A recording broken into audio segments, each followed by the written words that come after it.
Well, hello guys, I hope you're all having a great day, and what is up with my hair? Today I'm going to be reviewing EON and Iona by Alison Goodman. So for those who don't know what EON is about, this is about a 12-year-old boy named EON who is training to become an apprentice to later on become a Dragoneye. A Dragoneye is a person who has the power of the spirit animals, well, one of the spirit animals in the 12 not the zodiac signs, but like in the Chinese in the Chinese culture with the New Year and all the animals. So you got a tiger, rabbit, horse, rat, etc. This year is the rat year. Well, all of the animals are called animal dragon because they are energy dragons. Even though they're all like different animals, they are energy dragons of good fortune. So all of these animals protect the land where they live on, and the Dragoneye help protect the land. So example, there's a hurricane coming, they can stop it and move it away so that it doesn't destroy any village. But actually, Eon is not a boy. She is a 16-year-old girl named Iona. And the reason why she is disguising herself as a boy is because, well, mainly girls are not allowed to become Dragoneye, but also because she has the power to see the dragon spirits. The dragon spirits are, the animals, but you can only see them if you can have the power to become a Dragoneye. So she has the power to see the dragons, but since she's a girl, she cannot train to become an apprentice to then become a Dragoneye. But her master, he finds something special in Iona, so he decides to train her to become a Dragoneye and disguise her as a boy. So in this book, I'm not going to talk about what happens because it's going to be spoilers, but she finds herself in the imperial house, family, whatever how you call that. She obviously has to hide herself from everyone, but fortunately for her, she is a Inuk. She is something which means that she's like a broken boy, and that means that nobody can see her naked. So fortunately for her, she can bath alone and she can change alone, so nobody has any suspicion of anything. I really liked Eon in this book, more or less in the second. I preferred her in the first book because she's, I don't know how you describe it, but she was nicer in this book.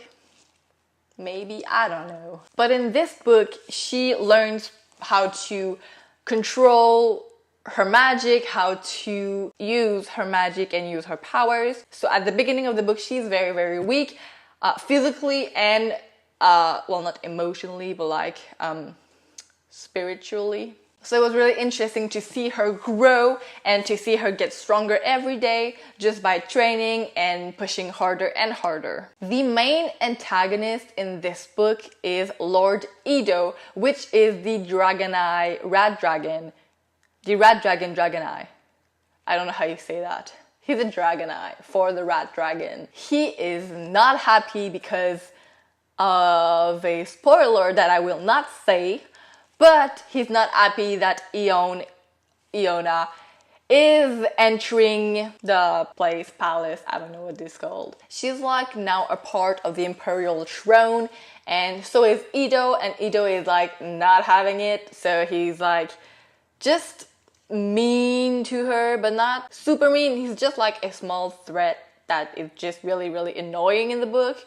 The bigger threat is just to keep her safe from harm and discovery. My cons for this book is mostly the pacing. To be completely honest with you guys, until like there, all of this is just like setting of the world and preparation for the combat.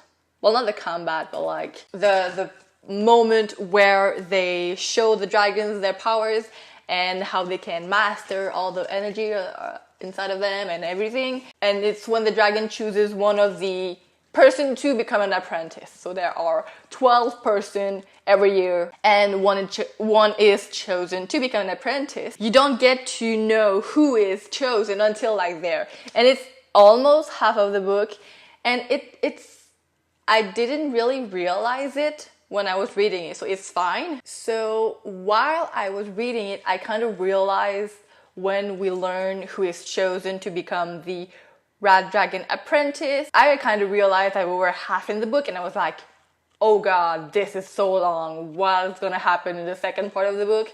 I don't know, I might not finish it. But then, god, then it starts, and action-packed, a lot of stuff starts happening all at once. It wasn't too big. I'm not gonna say like, oh my god, it was so big. But like, a lot of things happen simultaneously. I think I said it wrong, probably. So I guess that it was a slow pace read, but I didn't really realize it until I realized that I was half in the book and nothing was happening yet. So for those who might see it, maybe it could be disappointing to know that there isn't much happening until the half of the book. But for those who love world building and just preparation and explanation of the story and the world of, well, the history of the world, this is for you. There is not a lot of characters that we see in this book, apart from Iona, Master, Lord Edo, and maybe Rhea, her servant, I think. Well, it's the Master's servant, but she knows the truth about Iona, so she helps her bath, dress, and, well, almost everything actually, because she's a servant. But Iona and her they develop a friendship, which is really, really nice, because she actually needs a friendship because she's been alone for so long and she doesn't talk to anyone almost apart from her master. So to have like a little connection with a friend was really nice. It would ease the tension sometimes when she would turn for advice. Overall, I gave this book 4 out of 5 stars, but I also gave Iona 4 out of 5 stars, 4.5, sorry. 4.5 and Iona 4.5. But Iona was a little higher, so I was like 4.7. I don't know. I don't want to give them 5 stars because I don't think that they are this great, but they are really, really good, and I would recommend it to anyone. Now, moving on to the spoiler version of this book. So for those who have not read it, you might as well leave now, because when I'm going to be talking about Iona, I will be spoiling this book.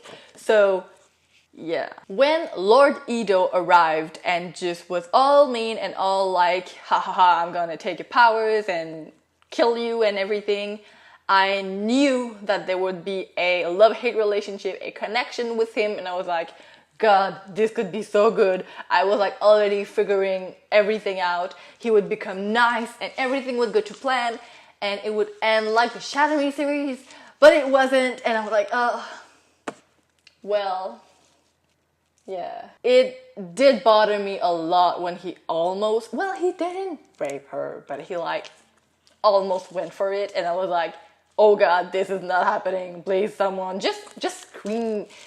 Scream. He won't kill you. He can't kill you because you're the only 2 person in the room. So who's gonna be the murderer? It's gonna be Edo. So he doesn't have an exit way out of this. So she could have just screamed and just run away, but he didn't, and I was like, girl, what you doing? Do something. Poor Dylan. Dylan makes me sad. He was like always on the sun drug, and I was like, oh my God, this is not gonna go well. He was like always upset, always angry, and he kind of didn't trust Iona at some point, but I was like, you're best friends. You're friends for like a long time before when you started training together to become apprentice. You're like completely not trusting her with her demands and favors that she asks you. And I was just like, be friendly, come on, be nice to her. She doesn't she didn't do anything wrong to you, so like, please, come on. Lady Dala was so cool. Oh my god, she is the best. I really love the fact that she was a transgender person. Is that how you say it in English?